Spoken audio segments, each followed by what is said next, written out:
Good day, everyone, and thank you, Vicki Samander and the Secrets of the Sistership for this opportunity today.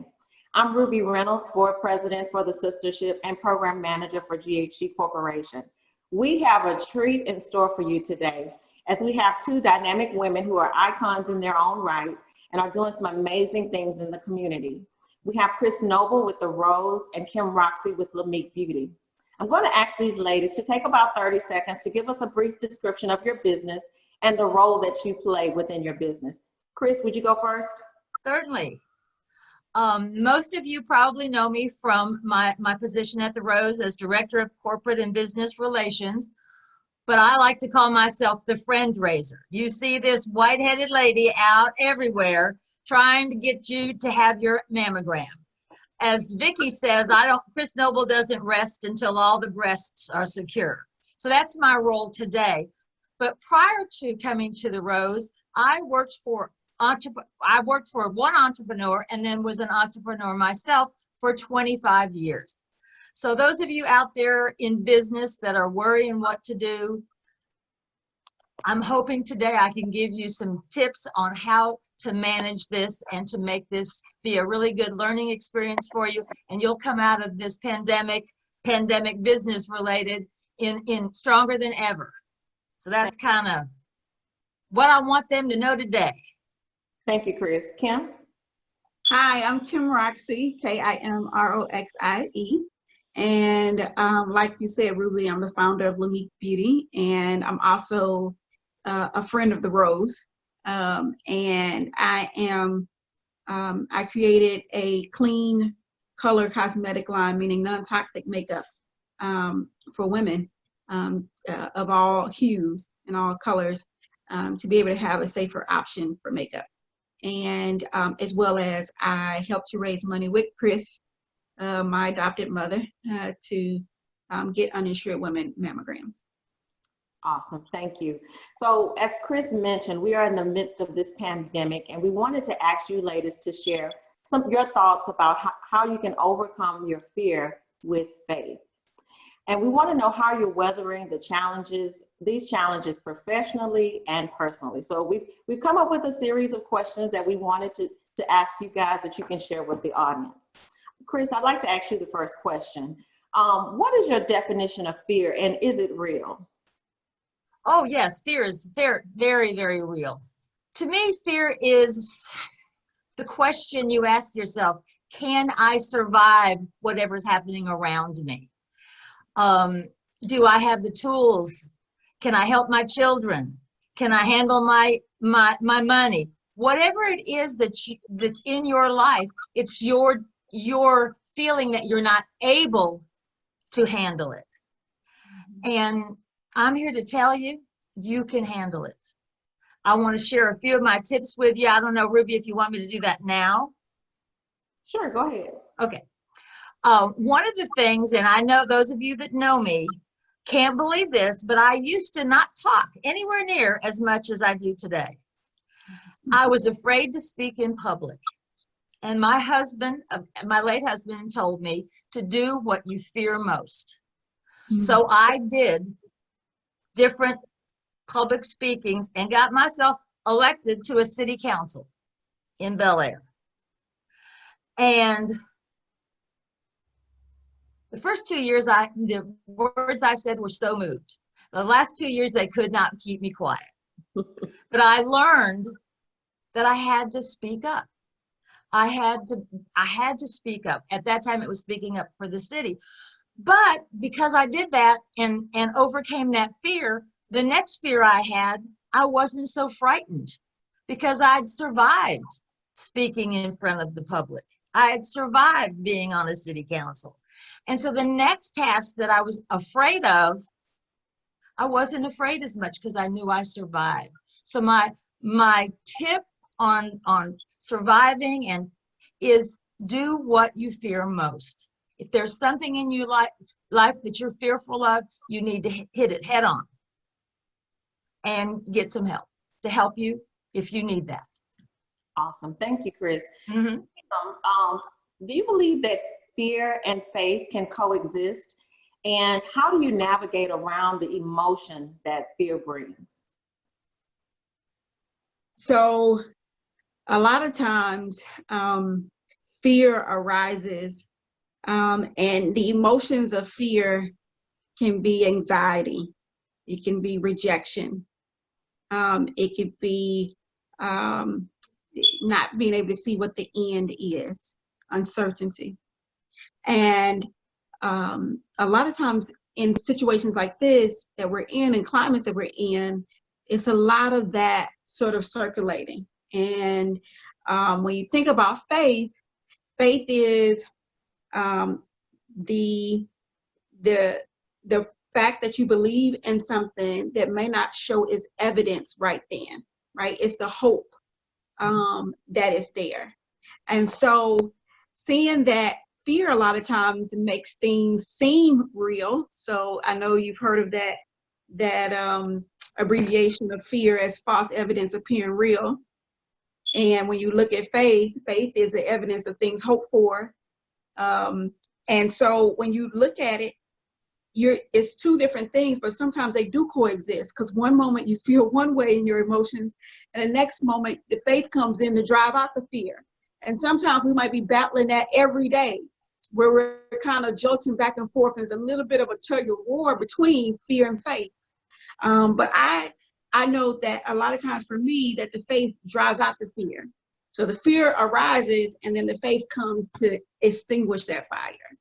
And I think it's okay to have those things, because we're hit with so much news and it's changing so rapidly. But what can happen is that the faith that you have, the hope that you get, the encouraging stories that you hear, the community coming together, the unity that's happening, it's the faith that comes up, your faith in God, it happens. And then it helps to drive out some of that fear from the other things that you hear about. So to answer your question, yes. Awesome. Awesome. Thank you so much. So Chris, how do we activate our faith? And in activating it, how are we combating it? What are some tools and some things that we can do to combat fear? And Kim kind of alluded to that a little bit, but would you like to share something extra with that? In my life, it was around the late 1980s. Not that I was not a religious person. I was raised Catholic. I went to Mass. I did all those things, but I didn't have that relationship with God. Mm-hmm. And I learned through a lot of different things that happened to me during this time that God had me. He gave me these incredible parents that taught me. He gave me mentors. He didn't let me fail too bad that I couldn't come back from it. Yes. So he had me. So I worry less today at my advanced age of 70 years old than I did back when I was 30, when I was just figuring this out. But he's got me. And so I step out on faith probably every second of my life. Excellent. Wonderful. So Kim, we're hearing so much about this pandemic that we're just in the onslaught of it, that things are going to the numbers are going to continue to rise. And, there's so much sensationalism in the media. How do we move forward? And what resources do you think we need to tap in professionally and personally to allow our faith to overshadow and to allow it to conquer our fear? Yeah, I think that you talk to people like your mom and your grandmother and your grandfather. And like for me, I'm talking to my mom, talking to Chris, and hearing some of her stories of different periods in time where similar things have happened, right? Where, new things do happen, but sometimes circumstances can be similar. So you look back at like 2008 when recession happened and unemployment was at an all-time high then, and those different things that happened and what we went through. And you look at even all the way back to when yellow fever happened. One of my ancestral heroes, her story about her parents having yellow fever and how that ravaged through the country at one time. Like, there's been periods of time where things have happened, pandemics have happened. And if you talk to people who are wise, and I think that Chris just mentioned this, and you realize that you got to walk by faith, every second of your day, and you realize that as you get of age. And I think that, you know, I'm in my 30s, but if I take that maturity and put it, you know, for me, and I take that in, then I can use that to be able to get past these days and be able to work through these days and see that they don't always come to be bad. Sometimes these situations come to shine a light on the bright stars in the world.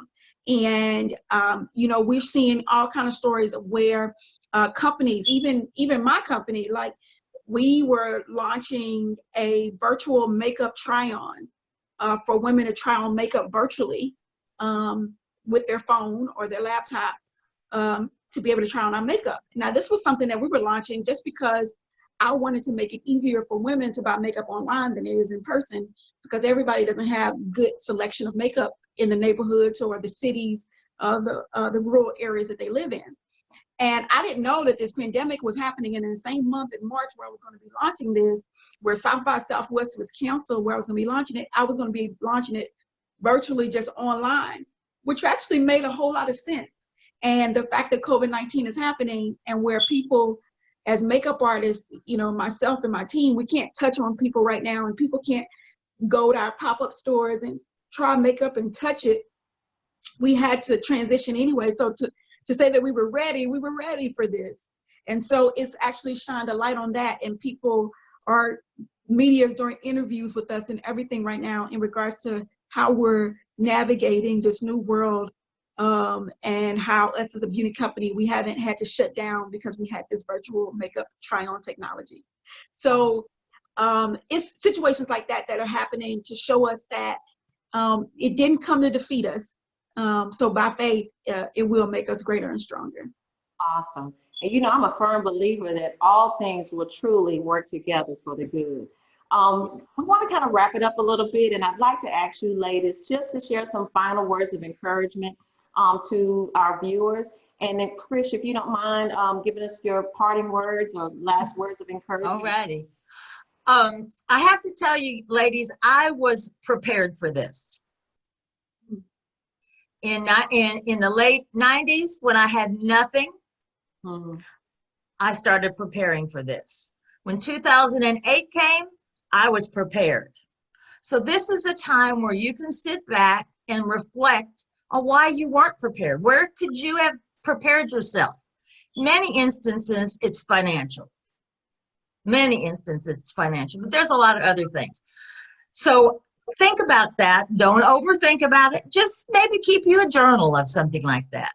Some of my tips for getting past these things: don't watch that much television in news. Don't just be locked into every word they're going to say. I have my phone set to give me a CNN alert and a Channel 11 alert. And I try to watch 6 o'clock or 10 o'clock news. That's enough information, because you can be bombarded.